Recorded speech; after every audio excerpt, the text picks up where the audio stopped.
Evening 4 மணிக்கு flight. எனக்கு தெரியும் அஞ்சலி, அதுக்கு முன்னாடி நான் வந்துடுவேன். ம்? இப்போ ஆபீஸ்ல உனக்கு என்ன முக்கியமான வேலை இருக்கு? இன்னைக்கு லீவ் போடக்கூடாதா? அதெல்லாம் அஞ்சலி, ரொம்ப முக்கியமான கேஸை பத்தி டிஸ்கஷன் நடக்க போகுது. அதில் நான் கண்டிப்பா இருந்தே ஆகணும். எல்லா ஜூனியர்ஸும் கண்டிப்பா வருவாங்க. நான் மட்டும் போலனா அது தப்பாயிடும்ல.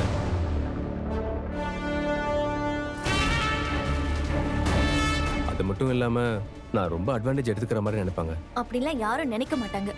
நான் அப்பா கிட்ட பேசுறேன். அஞ்சலி, இதெல்லாம சொல்லிட்டு இருப்ப. என்ன அஞ்சலி?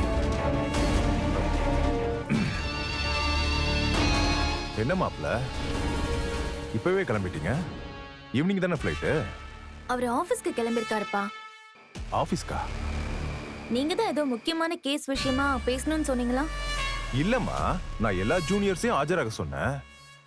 இப்ப அஜய் என் ஜூனியர் மட்டும் இல்லையே, இப்ப இவர் என்னோட மாப்பிளையும் கூட இல்ல. அப்படி இருக்கும்போது நான் எப்படிமா இவரை ஃபோர்ஸ் பண்ணுவேன்?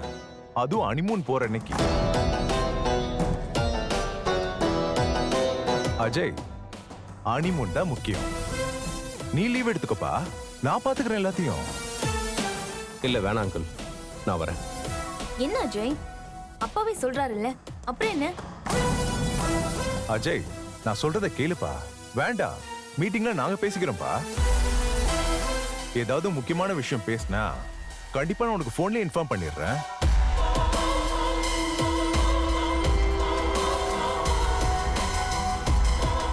இல்ல அங்கிள், ஈவினிங் தானே ஃப்ளைட்டு. நான் அதுக்குள்ள மீட்டிங் முடிச்சுட்டு நான் வீட்டுக்கு வந்துடுறேன். அது ரொம்ப முக்கியமான கேஸ். நான் அந்த கேஸ்ல இருக்கணும்னு தான் நினைக்கிறேன்.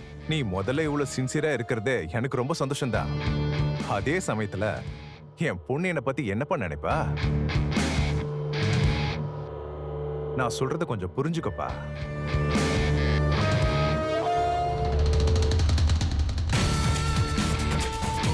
நீங்க ஒன்றும் ஃபோர்ஸ்லாம் பண்ணல அங்கிள், நானா தான் வரேன்.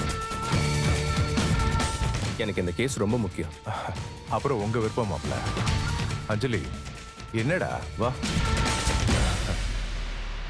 ஹனிமூனுக்கு சந்தோஷமா போயிட்டு வா.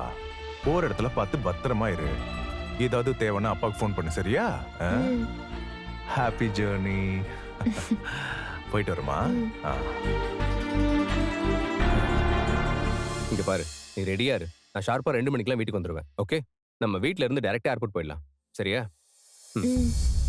வந்துருவேன் அஞ்சலி. Okay, by.